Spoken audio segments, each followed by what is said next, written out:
Ya,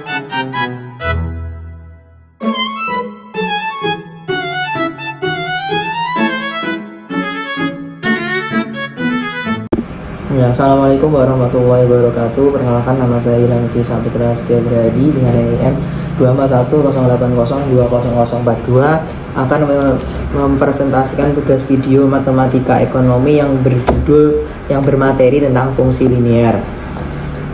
Jadi secara pengertian fungsi linear adalah fungsi adalah hubungan matematis antara satu variabel dengan variabel lainnya. Sedangkan dari fungsi non-linear sendiri memiliki pengertian adalah hubungan matematis antara satu variabel dengan variabel lainnya yang membentuk garis lengkung. Jadi fungsi linear itu pada grafik itu melengkung, tidak garis lurus. Bentuk persamaan fungsi non-linear merupakan pangkat lebih dari satu. Jadi fungsi non-linear itu ada pangkatnya lebih dari satu, bisa 2, 3, 4 atau sebagainya. Di sini kita akan mempelajari tentang fungsi kubik. Fungsi kubik atau fungsi berderajat 3 ialah fungsi yang pangkat tertinggi dari variabelnya adalah pangkat 3. Jadi paling tinggi pangkatnya itu adalah 3. Setiap fungsi kubik setidak-tidaknya mempunyai sebuah titik belok inflection point, yaitu peralihan bentuk kurva dari cekung menjadi cembung atau cembung menjadi cekung. Selain titik belok, sebuah fungsi kubik mungkin pula mempunyai satu titik ekstrim, maksimum dan minimum, atau titik dua ekstrim, maksimum atau minimum. Ada tidaknya ekstrim dalam suatu fungsi kubik tergantung pada besarnya nilai B, C, dan D di dalam persamaannya. Adapun contoh kurva fungsi kubik itu seperti ini.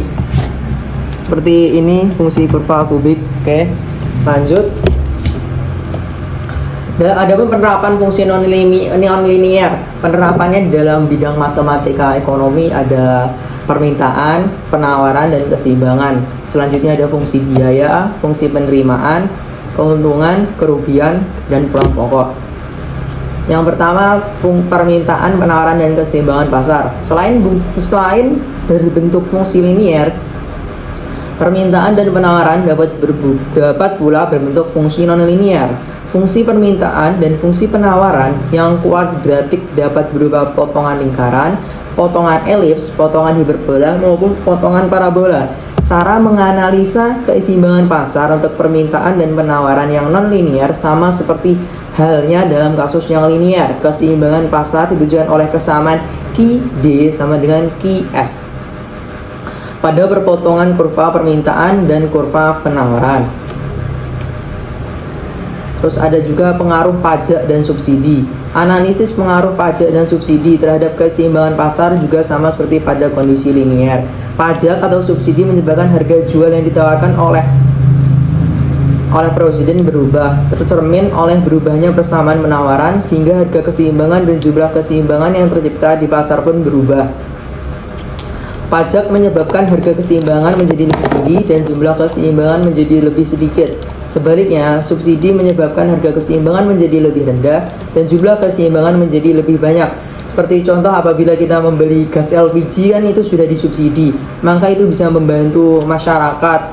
Jadi tingkat pembelian antara gas yang tidak subsidi dan subsidi lebih banyak untuk bisa kembali ke masyarakat dalam pemenuhan distribusinya. Selanjutnya pajak. Pajak itu seperti membayar kendaraan bermotor seperti motor Beat, motor Vario, dan teman-temannya itu kita akan dikenakan pajak. Apa sih gunanya pajak itu? Pajak itu untuk membayari negara dari subsidi yang dilakukan untuk subsidi yang dilakukan untuk LPG, BBM, maupun yang lainnya. Terus selanjutnya ada juga fungsi biaya. Selain pengertian biaya tetap, biaya variabel, dan biaya total, dalam konsep biaya dikenal pula pengertian biaya rata-rata, average cost, dan biaya marginal cost. Biaya rata-rata adalah biaya yang dikeluarkan untuk menghasilkan tiap unit produk atau keluaran, merupakan hasil bagi biaya total terhadap jumlah keluaran yang dihasilkan. Adapun biaya marginal ialah biaya tambahan yang dikeluarkan untuk menghasilkan satu unit tambahan produk. Jadi kan ada biaya tetap itu seperti contoh karyawan kan biayanya tetap, tidak bisa dikurangi dan tidak bisa ditambah-tambahi, biayanya tetap hanya segitu semua.